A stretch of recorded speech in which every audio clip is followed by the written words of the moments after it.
La Guerra de las Malvinas.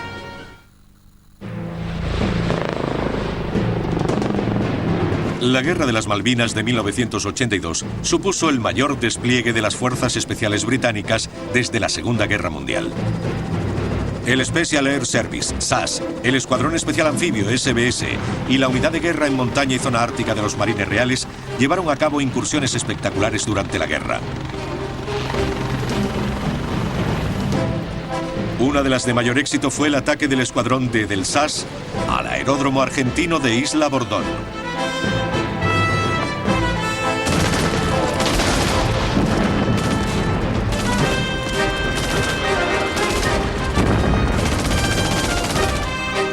Destruyeron 11 aviones argentinos que habían supuesto una seria amenaza para los desembarcos anfibios británicos en las Islas Malvinas.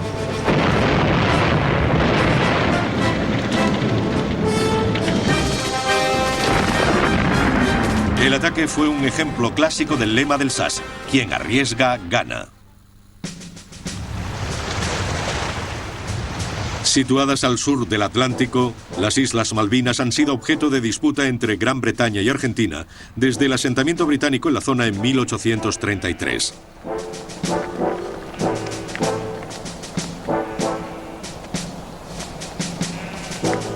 Las áridas Islas Malvinas se encuentran a solo 480 kilómetros de la costa argentina y a 12.000 de Gran Bretaña.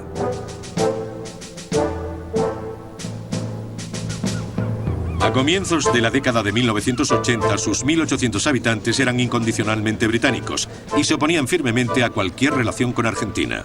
En 1982, la junta militar que llevaba varios años gobernando Argentina era cada vez más impopular. En una guerra sucia contra los grupos de izquierda, más de 3.000 ciudadanos argentinos habían desaparecido sin dejar rastro.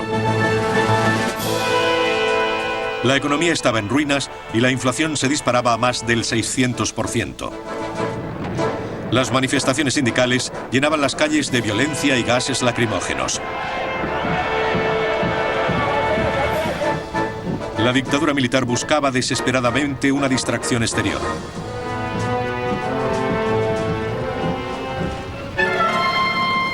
Y la encontró el 19 de marzo de 1982, cuando unos trabajadores argentinos comenzaron a desmantelar viejos edificios en las Georgias del Sur, de posesión británica, a unos 1.500 kilómetros al sudeste de las Malvinas. Les acompañaban algunos soldados argentinos que izaron ilegalmente la bandera de su país. Los británicos exigieron arriarla y la retirada de las tropas. Ante el incumplimiento, el buque Endurance fue enviado desde las Malvinas hasta las Georgias del Sur para eliminar toda presencia militar argentina. Los gobernantes argentinos tomaron esta intervención por una acción de guerra. El 2 de abril, más de 700 infantes de marina argentinos desembarcaron en las Malvinas y doblegaron a la pequeña guarnición de 67 soldados de marines reales que protegía las islas. Los británicos fueron capturados por la unidad de buzos tácticos de las Fuerzas Especiales Argentinas y obligados a rendirse.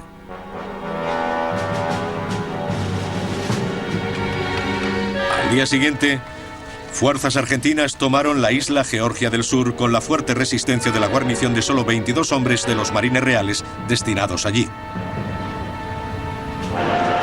El pueblo argentino estaba entusiasmado con la ocupación militar de las Malvinas. En un increíble giro, la odiada junta militar pasó a ser muy popular. En Londres, el gobierno de Margaret Thatcher reaccionó rápidamente. British sovereign territory has been invaded by a foreign power.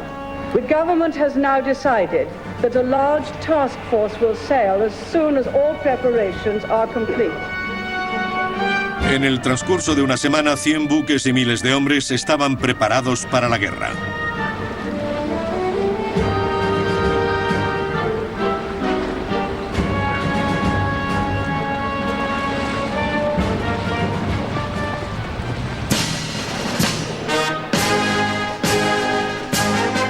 El lunes 5 de abril, la fuerza operativa zarpó hacia las Islas Malvinas en un viaje de 12.000 kilómetros.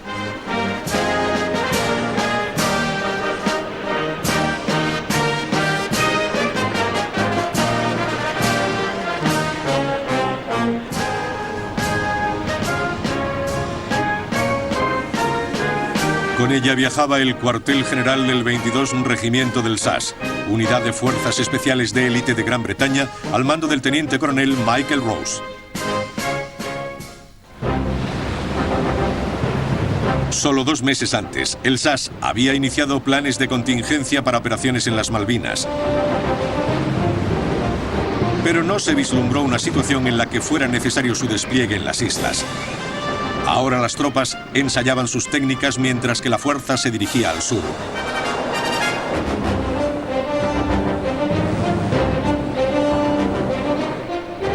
Al principio predominaba un ambiente festivo, ya que pocos creían que la guerra fuera inevitable. Pero las negociaciones diplomáticas en las Naciones Unidas no llegaban a ninguna parte.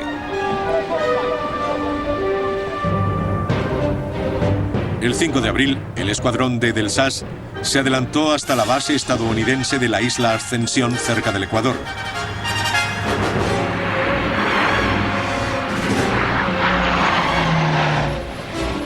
Allí embarcaron en el buque de apoyo Fort Austin como parte de la avanzadilla que se dirigía a las Georgias del Sur. Con ellos viajaban los miembros de la unidad de fuerzas especiales más secreta de Gran Bretaña, el Escuadrón Especial Anfibio, o SBS, responsable de la misión de reconocimiento previa al desembarco anfibio.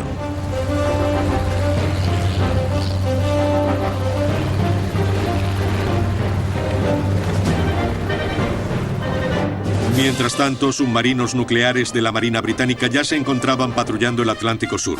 Y el 7 de abril, el Reino Unido declaró una zona de exclusión total de 200 millas alrededor del archipiélago. Cualquier barco o avión que entrara en la zona podría ser destruido. 2 semanas después, las fuerzas de avanzadilla llegaban a las Georgias del Sur. Tropas de montaña del escuadrón D del SAS fueron transportadas en helicóptero para el asalto. Bajo el mando del capitán Gavin Hamilton, aterrizaron en el inhóspito glaciar Fortuna, a cierta distancia de las guarniciones argentinas de Great Beacon y Leith. Entonces cambiaron las condiciones climatológicas y las ventiscas imposibilitaron el avance. Hamilton pidió la evacuación, pero 2 helicópteros se estrellaron contra el glaciar debido al mal tiempo.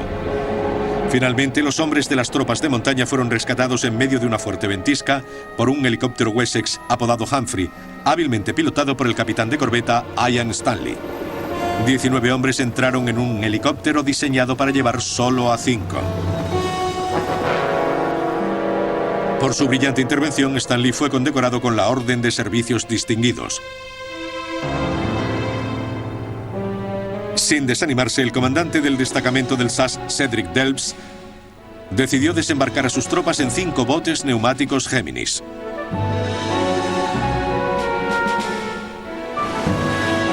Pero los motores fuera borda no servían en aguas tan agitadas.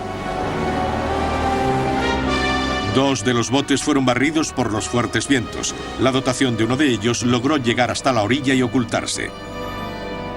La otra fue rescatada por Ian Stanley en su helicóptero Humphrey. Mientras tanto, la segunda sección del Escuadrón Especial Anfibio era infiltrada en las Georgias del Sur mediante helicóptero, donde mantenía al enemigo bajo vigilancia. El submarino argentino Santa Fe fue detectado en la zona.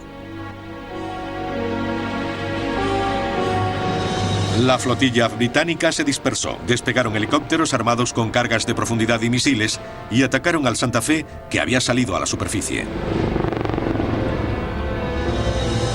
El submarino consiguió navegar hasta el puerto, donde se hundió. Una vez eliminada la amenaza, los barcos de la Marina Británica regresaron.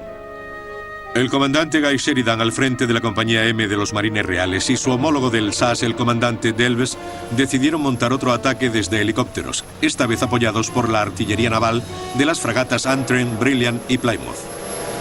Una vez en tierra, avanzaron rápidamente sobre Great Beacon.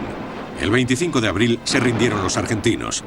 Fue una victoria pequeña, pero significativa, y el gobierno no tardó en sacarle provecho. The commander of the operation has sent the following message.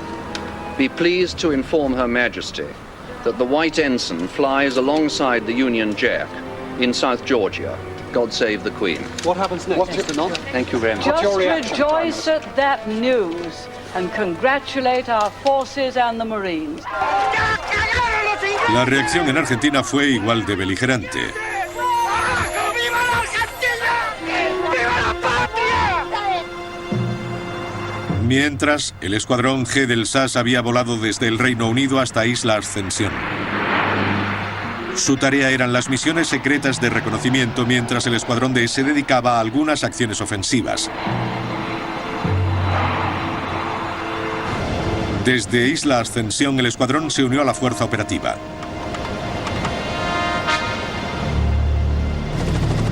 Sus hombres pudieron empezar a entrenar con el escuadrón de helicópteros que debía prestar apoyo a las unidades de fuerzas especiales.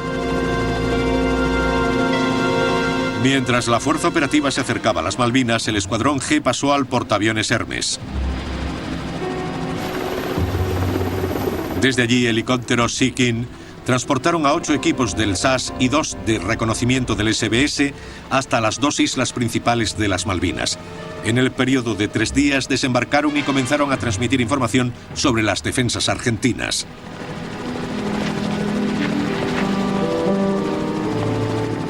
Solo un mes después de la ocupación, la campaña para recuperar las Malvinas estaba a punto de comenzar.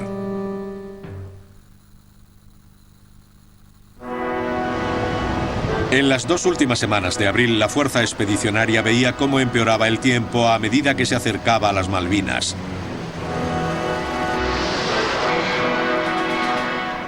Mientras el secretario de Estado norteamericano Alexander Haig llevó a cabo una agotadora gira diplomática entre Londres y Buenos Aires en un intento de evitar un conflicto abierto.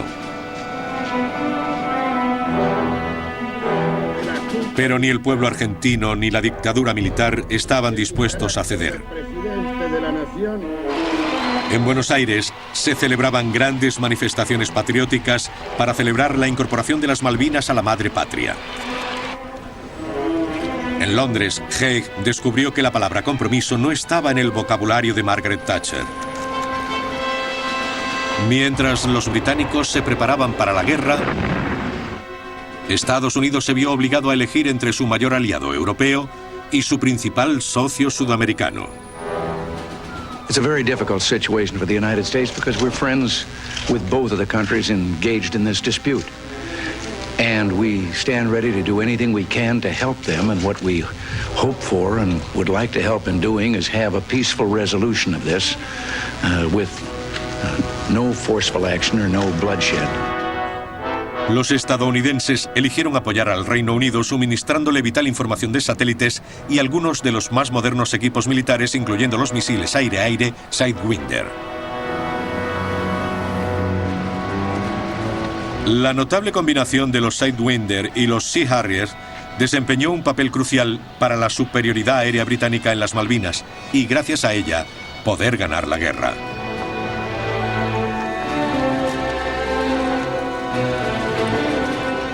La unidad norteamericana de fuerzas especiales Delta Force facilitó al SAS equipos de comunicación de alta tecnología y misiles antiaéreos Stinger, que ni siquiera la Delta Force había utilizado en combate. Mientras los argentinos reforzaban su presencia militar en las islas. Pero sus fuerzas armadas llevaban más de 100 años sin entrar en combate, y muchos de sus soldados eran reclutas con pocas semanas de adiestramiento. En comparación, los soldados británicos llevaban luchando y muriendo por su país cada uno de los años del último siglo, excepto uno. Como profesionales, desplegaron un nivel inigualable de preparación y entrega. Pero luchar a 12.000 kilómetros de casa suponía una gran desventaja. A comienzos de mayo, los argentinos contaban con 11.000 efectivos en las islas, más 42 aviones y helicópteros. Estaban bien equipados con potente artillería y morteros, numerosas armas antiaéreas y misiles, así como con modernos sistemas de comunicación y equipos de guerra electrónica. Los comandos del SAS y el SBS montaron puestos de observación en las islas desde los cuales podían vigilar el número y la disposición de las tropas argentinas. Durante más de un mes, los observadores permanecen inmóviles y en silencio en sus puestos, vigilando las posiciones argentinas bajo un tiempo inclemente, sin abrigo y con poca comida. La información que transmitían a la fuerza operativa era crucial para determinar dónde se podrían efectuar los desembarcos anfibios.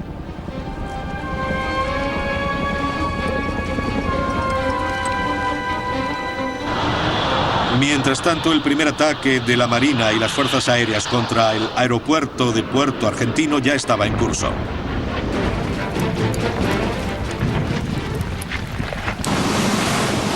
La tensión subió el 2 de mayo cuando el submarino nuclear británico Conqueror detectó al crucero argentino General Belgrano y su escolta justo al borde de la zona de exclusión total de 200 millas impuesta por el Reino Unido. A pesar de que los argentinos no estaban violando la zona, el Gabinete de Guerra británico decidió que sus armas suponían una amenaza potencial para la fuerza operativa. El general Belgrano fue torpedeado y hundido.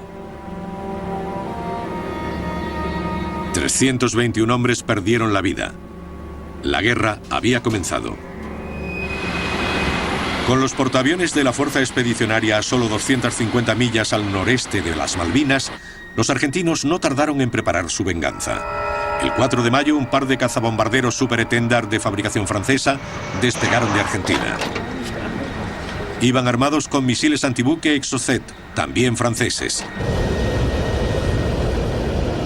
Volando por debajo de la cota de detección del radar, los aviones se aproximaron a la fuerza operativa a gran velocidad. A una distancia de 50 kilómetros se descubrieron y fijaron sus objetivos. Tan pronto fueron identificados, dispararon los misiles Exocet. Volando a tan solo 6 kilómetros sobre la superficie del mar y a 1000 kilómetros hora, uno de los Exocet alcanzó al destructor Sheffield.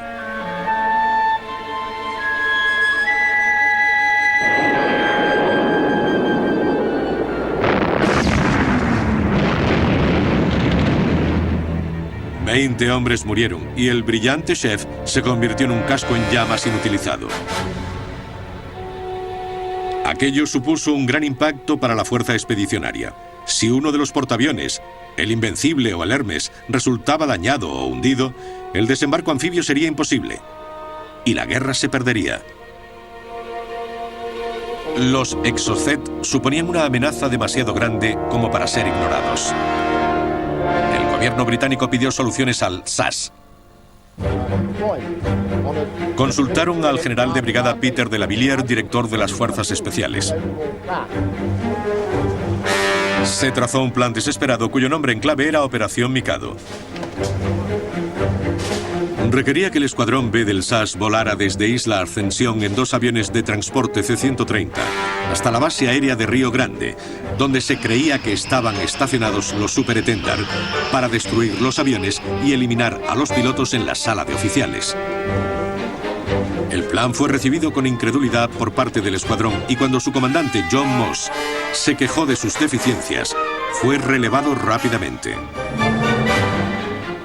Muchos miembros del escuadrón comenzaron a escribir sus testamentos ya que consideraban la Operación Mikado una misión suicida. Sin embargo, casi todos accedieron a ir. Bajo un nuevo comandante, el escuadrón B partió de Isla Ascensión para recibir entrenamiento intensivo como preparación al ataque. Por suerte, prevaleció un consejo más sabio. El gobierno británico se dio cuenta de las implicaciones políticas y militares de una catastrófica incursión del SAS en Argentina, y la Operación Mikado fue cancelada. No obstante, el Reino Unido contaba con algunos equipos de fuerzas especiales que ya estaban operando de forma encubierta en Argentina.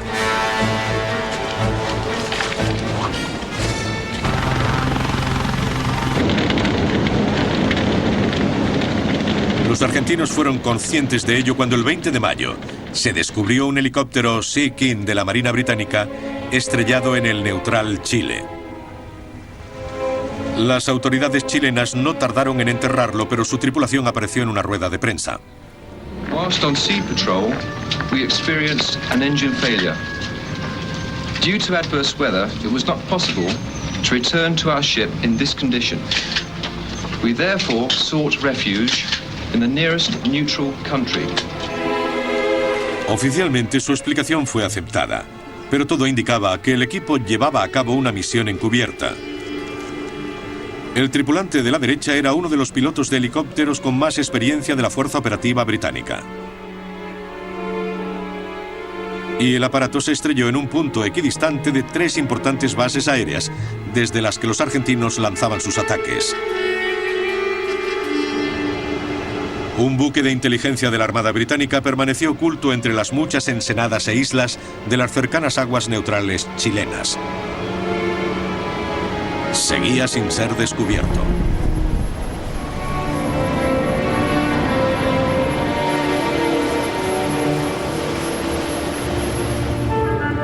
Sin embargo, los Exocet seguían siendo un grave problema para el Reino Unido. Finalmente, Margaret Thatcher convenció al presidente francés Mitterrand para que dejara de suministrar misiles a los argentinos, a pesar de lo estipulado en el contrato. Aquello fue un sacrificio para los franceses. El precio acordado por cada Exocet era de $450.000. Pero los argentinos estaban dispuestos a pagar $1 millón.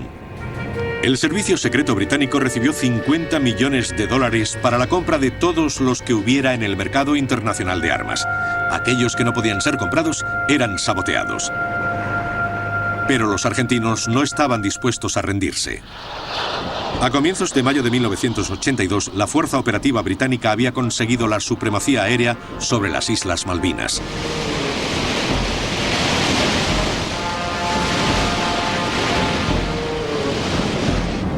Pero se acercaba el invierno y debía tomarse rápidamente la decisión de cuándo y dónde llevar a cabo el desembarco anfibio.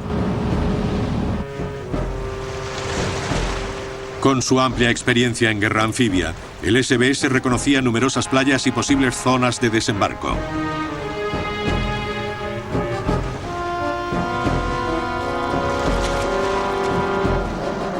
Esta es la imagen de una de las zonas de desembarco en Puerto San Carlos, que fue elegida finalmente. Trabajando principalmente de noche, los comandos del SBS se acercaban a la costa en lancha o buceando. Utilizaban equipos especializados como este para registrar el perfil de las playas y determinar cuál era la más apropiada para desembarcar. A pesar de ir armados, los miembros del SBS preferían operar según su lema: más vale astucia que fuerza. Con la ayuda de la información del SBS se tomó la decisión de desembarcar en la costa oeste de Isla Soledad, en el estrecho de San Carlos.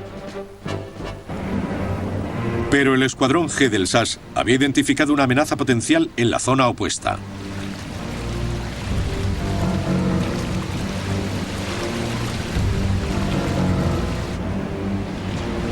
En la isla de Bordón había una base aeronaval donde los argentinos habían posicionado 6 aviones Pucará de ataque a tierra.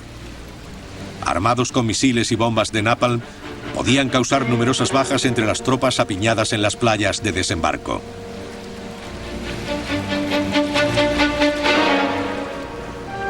Por ello, el SAS debía eliminar esta amenaza en un intenso ataque.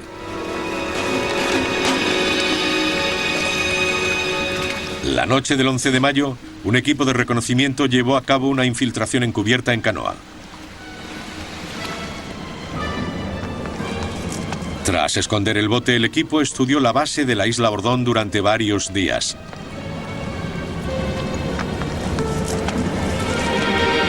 El comandante del escuadrón D, Cedric Delves, describe la misión. Era cuestión de avanzar. Lo que llamaríamos reconocimiento cercano. Lo llevaron a cabo solo 2 hombres. El fin era confirmar el objetivo. Había que acercarse mucho en busca de información detallada. Tras ello, vendría un escuadrón para atacar.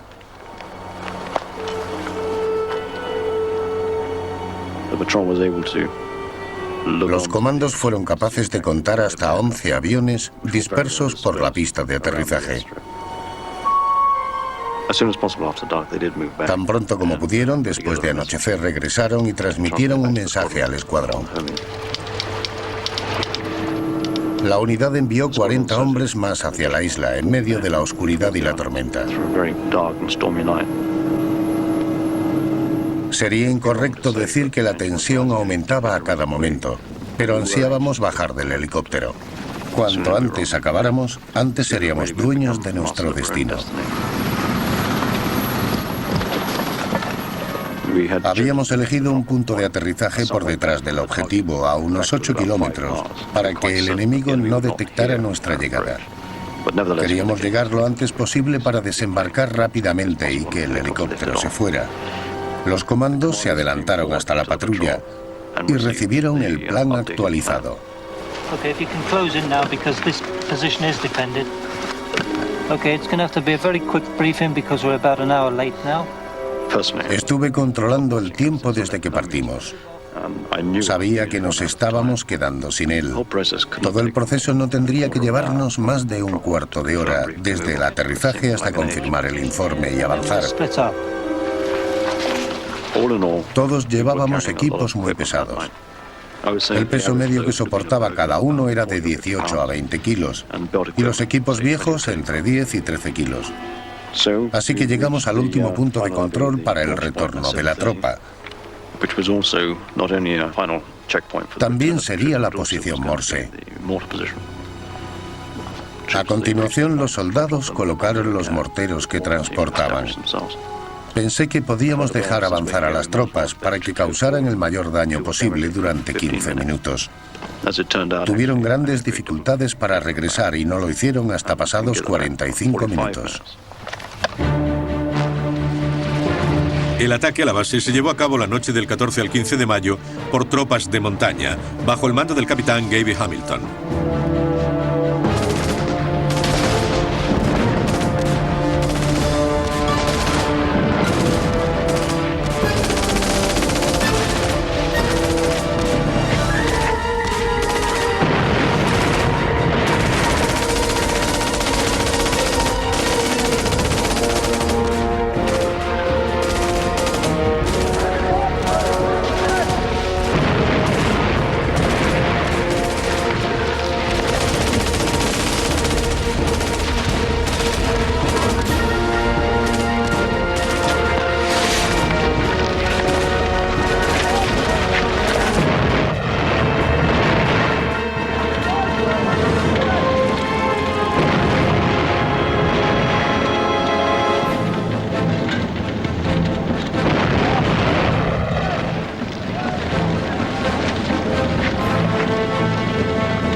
El asalto fue un éxito.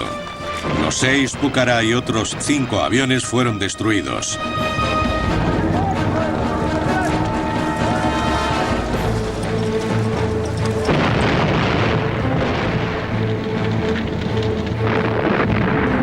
Solo 2 miembros del SAS sufrieron heridas leves y todos los asaltantes regresaron al portaaviones Hermes a salvo.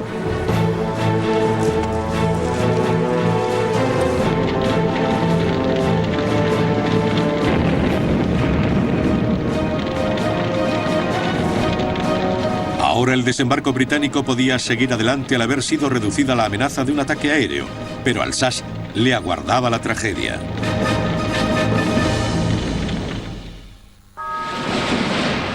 El ataque a la isla Bordón había sido un éxito. El 15 de mayo la Fuerza Operativa Británica podía hacer sus últimos preparativos para el desembarco en las Malvinas. Pero el 19 de mayo, durante un vuelo administrativo, un helicóptero Sea King que transportaba a tropas de los escuadrones D y G del SAS fue golpeado por un ave de gran tamaño. El helicóptero cayó al mar y 20 miembros del regimiento fallecieron. Era el mayor número de bajas sufrido por el SAS desde la Segunda Guerra Mundial. A pesar de la tragedia, los británicos desembarcaron en el estrecho de San Carlos la mañana del 21 de mayo.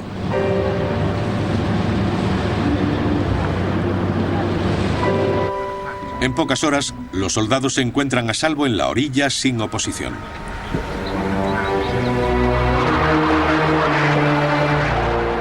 Entonces la Fuerza Aérea Argentina ataca con coraje y determinación.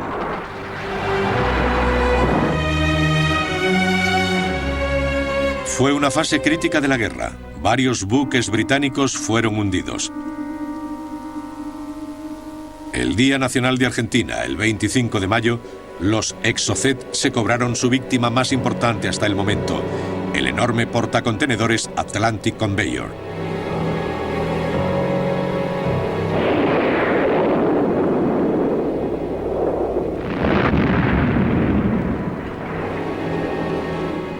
Se perdieron miles de toneladas de irreemplazable material militar, pero el Atlantic Conveyor también llevaba helicópteros vitales para el transporte de tropas a través de Isla Soledad y su avance hasta la capital, Puerto Stanley. Ahora las tropas británicas tendrían que recorrer más de 80 kilómetros cargando con todo el equipo. Con la llegada del invierno y el rápido empeoramiento del tiempo, era una tarea abrumadora incluso para los soldados más preparados. Pero antes, los paracaidistas debían acabar con la guarnición argentina en Goose Green. A medida que avanzaban eran atacados por aviones Pucará. De repente, un miembro del SAS salió de su escondite entre los arbustos y disparó un misil Stinger. Uno de los Pucará cayó envuelto en llamas. Los otros huyeron y no regresaron para cubrir a sus camaradas en la batalla que se produjo a continuación. El 28 de mayo, los 600 hombres del segundo batallón del regimiento de paracaidistas consiguieron una gran victoria en Goose Green. Tras 14 horas de combate, la guarnición argentina de 1.200 hombres se rindió. Mientras, una patrulla del SAS había descubierto que el Monte Kent, una importante posición en una colina a tan solo 16 kilómetros al oeste de Stanley, estaba débilmente defendida por los argentinos. El teniente coronel Rose envió inmediatamente a todo el escuadrón D para tomar la posición. Durante días, el SAS libró continuos ataques hasta que llegaron los refuerzos.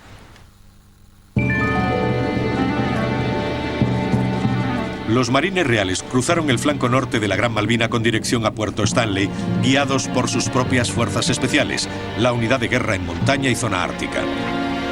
Estos marines estaban entrenados para luchar y sobrevivir en las condiciones climáticas y ambientales más duras del mundo.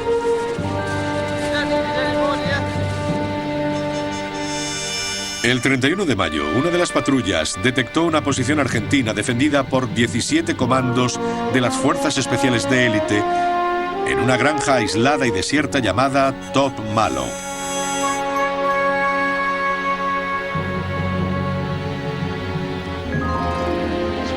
Los marines alertaron a su comandante, el capitán Ross Bowell, quien decidió atacar con todos los hombres disponibles. Los 19 marines se dividieron en dos equipos, uno de los cuales se apostó en una colina cercana a la granja. Su misión era dar apoyo al grupo de asalto compuesto por 12 hombres que atacaron la posición desde otra colina adyacente. Los marines no quedaron muy impresionados con la disposición para el combate de sus oponentes. Su profesionalidad dejaba mucho que desear. No debían haber permanecido en una granja aislada con casi todos apostados en su interior. Y en todo caso tendrían que haberse mantenido apartados del edificio para cubrir los accesos, pues hicimos notar nuestra presencia en varias ocasiones. Provocamos una estampida de ovejas accidentalmente, tropezamos con algunas al aterrizar y un verdadero profesional se habría dado cuenta de ello. Sin embargo, suplían su falta de profesionalidad con valor, porque no carecían de él. La batalla estaba a punto de comenzar, con el grupo de apoyo disparando a la granja granadas antitanques. La intención de Boswell era que el grupo de asalto avanzara en dos secciones que se cubrieran mutuamente, pero las cosas no salieron como había planeado. Siempre recordaré el ataque. Iba corriendo a la carga y pensando, todos me han desobedecido excepto uno. Genial. Los hombres habían cargado con la bayoneta calada. Los argentinos fueron pillados totalmente desprevenidos. La primera constancia que tuvieron de nuestra presencia fue la explosión del edificio. Todos los que pudieron salieron de la casa y lucharon. Llevaban sus armas y lucharon con ellas hasta que no pudieron más. Los argentinos supervivientes del ataque inicial salieron del edificio y corrieron hasta un arroyo para tomar posiciones en la orilla. La munición almacenada en Top Malo estalló y el edificio se incendió. El humo enmascaró el avance de los marines que cargaban contra los argentinos.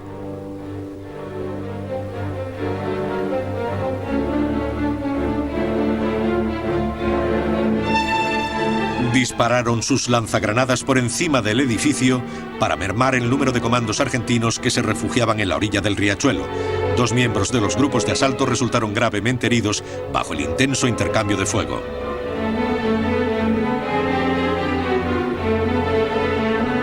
Mientras, el grupo de apoyo avanzó amparado por el edificio en llamas.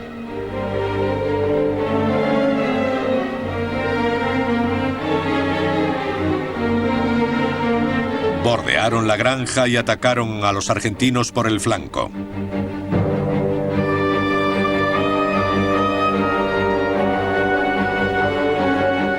Una granada mató al comandante argentino y los restantes se rindieron.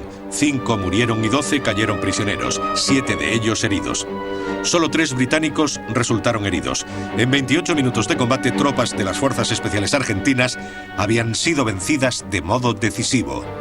Tras atender a los heridos, aún quedaba una tarea: examinar el campo de batalla. Para entonces, el edificio se había derrumbado.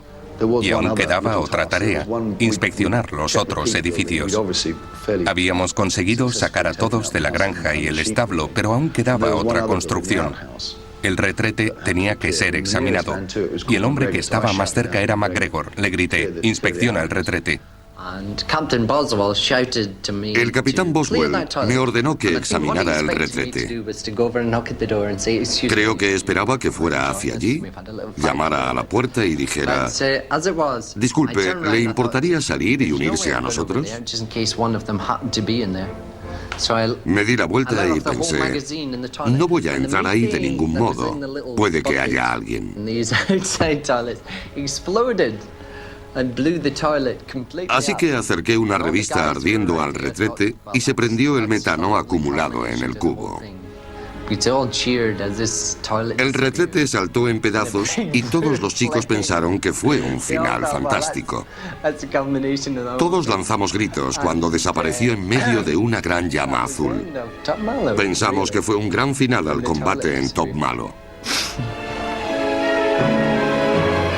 Las tropas argentinas de las colinas que dominaban Stanley sufrían ahora toda la fuerza de la ofensiva británica.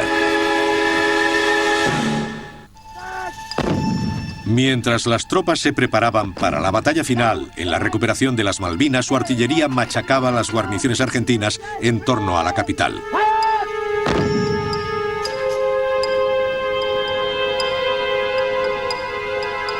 Desde finales de mayo hasta el 10 de junio, cuando comenzó la batalla por Puerto Stanley, los equipos del SAS estaban activos en Isla Soledad y en la Gran Malvina. Patrullas compuestas por 4 hombres continuaban con sus misiones de reconocimiento. El 5 de junio, una de ellas se desplegó en la Bahía Fox, en la Gran Malvina, para montar un puesto de observación. El 10 de junio fueron descubiertos por una patrulla argentina. A pesar de ser superados en número, el jefe de los comandos se enfrentó al enemigo en un duro intercambio de fuego para permitir la retirada de sus hombres. A pesar de las graves heridas, el capitán Gavin Hamilton luchó hasta la muerte. Recibió la Cruz Militar a título póstumo. Sabiendo que los isleños se comunicaban entre sí por radio, el SAS utilizó la misma frecuencia para llevar a cabo una campaña de guerra psicológica contra el alto mando argentino.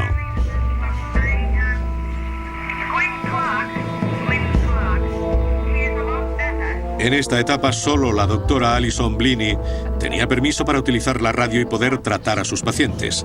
El 8 de junio, el SAS estableció su primer contacto con los argentinos a través de ella.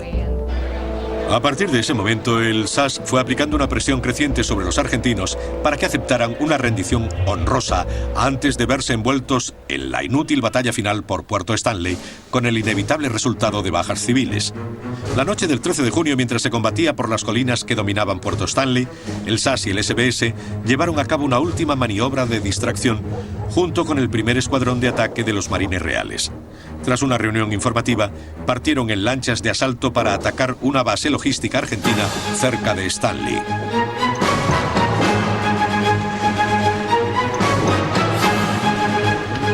La fuerza la integraban 4 lanchas, cada una con 3 hombres del SAS y 6 del SBS.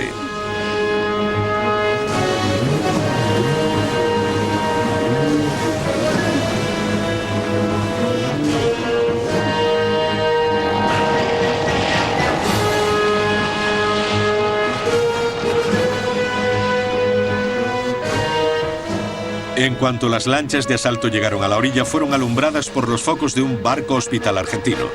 Aquello violaba la Convención de Ginebra, que prohíbe a toda unidad médica tomar parte activa en combate. Todas las armas de la zona dispararon contra los asaltantes. Emprendieron la retirada a toda velocidad, pero dirigieron sus lanchas hacia el barco hospital. Las balas volaban en todas las direcciones, alcanzando no solo a las lanchas, sino también al barco hospital.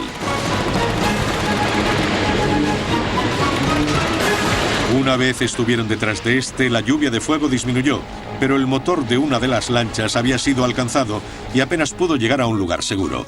Las 4 embarcaciones quedaron completamente quemadas, pero milagrosamente solo 3 hombres resultaron heridos. Entretanto, en las colinas sobre Stanley, el SAS utilizaba sus designadores láser para dirigir a los Harrier cargados con bombas guiadas por láser. Roger, a bit plus of where we were aiming. Bomb's gone. All right. There's the bomb. Got it. Okay. Switch on. Yes, got it. Just a little bit over from where I was aiming. An absolute duty, I would say. Probably where there is a defensive position. What was it, 1,000 pounder? Yeah. I have my number 2 with other weapons if you'd like him to deliver on a... Spot on here. También dirigían un devastador fuego de artillería contra las tropas argentinas apostadas en las colinas.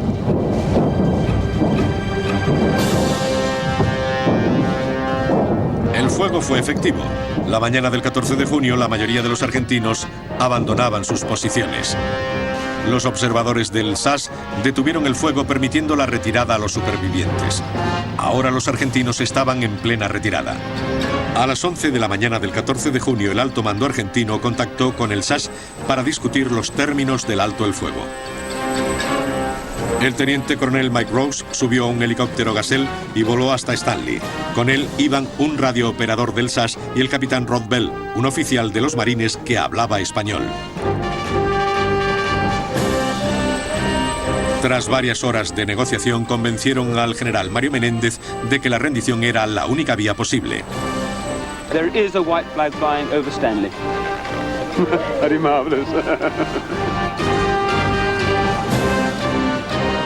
El comandante de las fuerzas de tierra, el general de división Jeremy Moore, aceptó la rendición argentina a medianoche de ese mismo día. El siguiente mensaje fue enviado a Londres vía satélite. Las Islas Malvinas vuelven a estar bajo el gobierno deseado por sus habitantes. Dios salve a la reina. Más de 700 soldados argentinos y 253 británicos murieron en el conflicto. Los británicos no podrían haber ganado la guerra de las Malvinas sin las fuerzas especiales.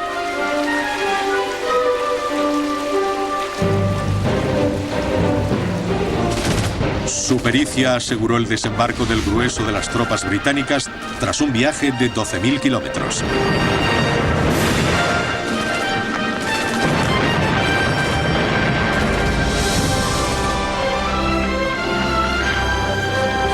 Y durante la posterior campaña terrestre, las fuerzas especiales ayudaron a mantener la presión que llevó al triunfal desenlace solo 72 días después de que los argentinos izaran su bandera en las islas.